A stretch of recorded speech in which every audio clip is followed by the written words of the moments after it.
नमस्कार, मी अतिशय स्वागत आहे तुमचं अलिबाग मूळ मतदारसंघातील बातम्या विशेष कार्यक्रमामध्ये।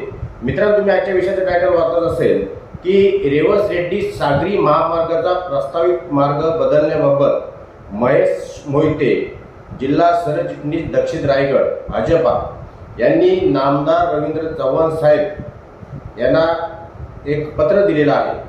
तर मित्रांनो, की काय प्रकरण आहे हे तुम्हाला सांगणं महत्त्वाची गोष्ट आहे की सध्या रेवस जेट्टी सागरी महामार्ग क्रमांक 5 हा नवीन महामार्ग तयार करण्यासाठी राज्य सरकारने प्रयत्न चालू केलेले आहेत आणि त्याच्यासाठी राजपत्र सुद्धा जारी झालेले आहे, तुम्ही बघू शकता। तर मित्रांनो, हा जो काही महामार्ग आहे हा रायगड जिल्ह्यातील उरण तालुक्यापासून भेंडकल इथून सुरू होईल, भेंडकल गावापासून सुरू होईल आणि सिंधुदुर्ग जिल्ह्यातील सावंतवाडी तालुक्यातील आरोंडा गावापर्यंत संपेल। तर मित्रांनो, असा ह्याचा हा मार्ग असणार आहे। तर मित्रांनो, सगळ्यात महत्त्वाची गोष्ट म्हणजे याच्यामध्ये अलिबाग आणि मुरुड या दोन तालुक्यातील बहुतांश गावाचा समावेश आहे।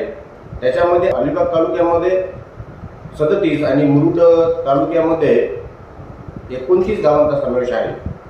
तर मित्रांनो, असं असताना कुठल्या गावांचा ह्याच्यामध्ये समावेश आहे आणि कुठल्या गावातील सर्वे नंबर गट नंबरच्या जमिनी सरकार संपादित करणार आहे राजपत्रानुसार, हे तुम्हाला पहिल्यांदा मी सांगतो। नंतर आपण पुढील विषयाकडे जाऊया आणि तुम्हाला मी त्याचा स्क्रीनशॉट सुद्धा दाखवणार आहे की कोणत्या जमिनी संपादित केल्या जाऊ शकतात।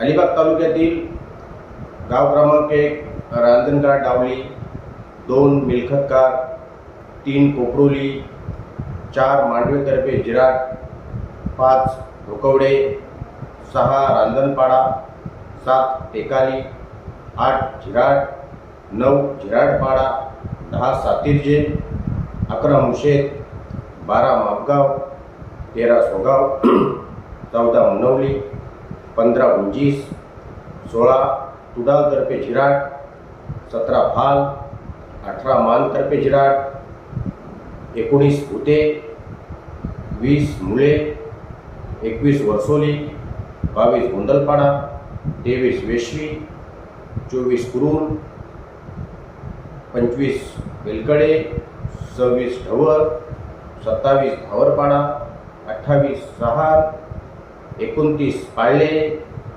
30 डावाळे, 31 नागाव, 32 सुरई, 33 मांडवेतर्फे बामणगाव, 34 बागमाला, 35 रेवदंडा, 36 जौल आणि 37 आगरपूर। तसेच मुरुड तालुक्यामध्ये मित्रांनो, गाव क्रमांक 1 जी जागा भूसंपादन ह्या महामार्गासाठी दिली जाऊ शकते ते गाव क्रमांक 1 कोरलई, 2 बोरली, 3 सुरई, 4 कोलमांडला, 5 बाराशिव, 6 काशी, 7 चिकणी, 8 सर्वे, 9 दांडेतर्फे नांदगाव, 10 आडी, 12 नांदगाव,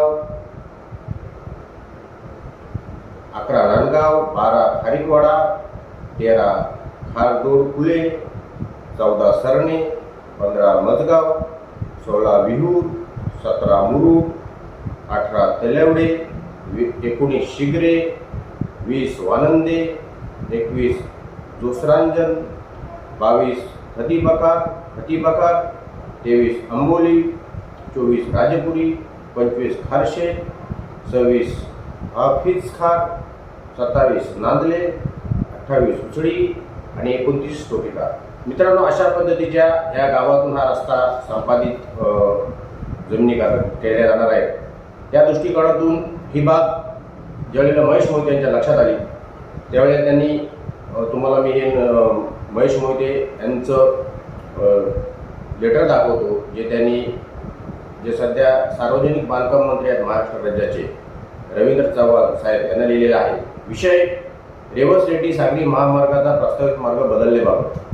महोदय, दिनांक 24/4/2023 रोजी सार्वजनिक बांधकाम विभागामार्फत महाराष्ट्र महामार्ग अधिनियम कलम 3 नुसार अधिसूचना प्रसिद्ध झाली असून सदर अधिसूचनेनुसार प्रस्तावित रेवस रेड्डी महामार्ग भूसंपादन समाविष्ट गावाची त्याचप्रमाणे जमीन मिळकतीच्या सर्वे नंबरची यादी जाहीर करण्यात आलेली आहे.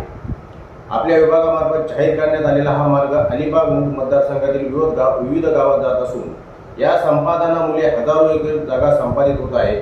सदर संपादन व महामार्ग विकासाच्या दृष्टीने आवश्यक आहेत, परंतु सदर मार्ग हा गावखेड्यातून न जाता समुद्र किनाऱ्यालगत पासून गेला असता खालीलप्रमाणे आमूलाग्र फायदे संभवतात व या परिसरातील नैसर्गिक सौंदर्यात सुद्धा धोका पोहोचत नाही.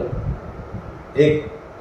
रेवस रेड्डी महामार्ग समुद्र किनाऱ्यावरून प्रस्तावित केल्यास साधारण 90% जमिनी या शासनाच्या असल्यामुळे संपादित प्रक्रिया सुलभ होईल.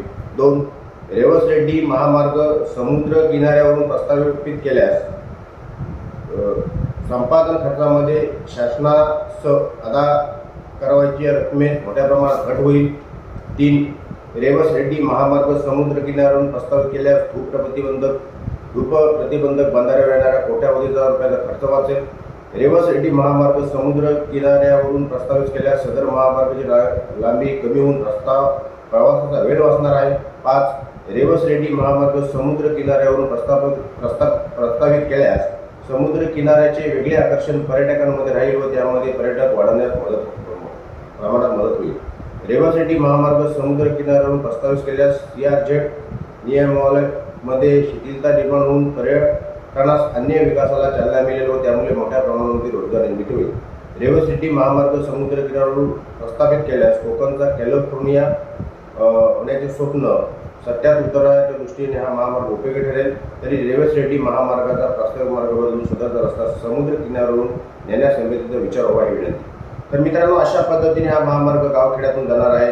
कित्येक गावं याच्यामधून उठण्याची शक्यता आहे आणि हा धोका ज्यावेळेला महेश मोते यांच्यामध्ये लक्षात आला त्यावेळेला त्यांनी शासनास लगेच विनंती केलेली आहे की तुम्ही हा महामार्गचा जो काही मार्ग आहे, रूट आहे, तो बदला, जेणेकरून जास्तीत जास्त प्रमाणामध्ये ज्या काही गावातील जमिनी शासन संपादित करेल त्या संपादित करण्यासाठी गावकऱ्यांच्या जमिनी कमीत कमी त्यांना घ्याव्या लागतील, जेणेकरून त्यांनी हा महामार्ग समुद्राच्या लगत नेला. तर अशा पद्धतीने एक तत्परता महेश मोते यांनी लगेच शासनाच्या पुढे सार्वजनिक बांधकाम मंत्री रवींद्र चव्हाण यांच्यासमोर मांडलेले आहे.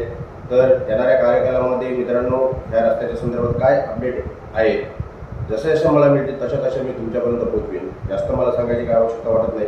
इथेच थांबतो. जर कमेंट असेल लाईक करा, शेअर करा, सबस्क्राईब करा. धन्यवाद.